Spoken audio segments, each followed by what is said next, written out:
This position in 1998, Grandmaster Jan Timman completely annihilates his opponent. Let's see what happens here.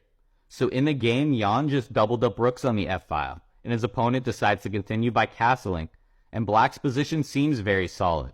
But here Jan feels inspired and starts the combination off with rook takes f6, sacrificing the rook for a knight.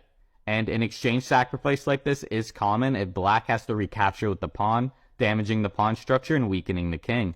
But here Black can just recapture with the bishop. So what did Jan have in mind?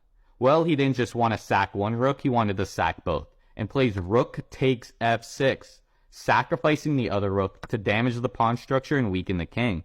But now how do we continue the attack? It looks like we want to play bishop takes h6. But after bishop takes h6, the opponent just moves out of the way, and there's no checkmating attack.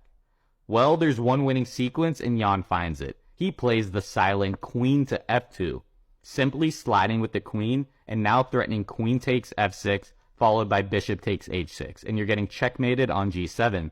So the opponent defends with the very natural king to g7, defending both pawns. And how do we continue the attack?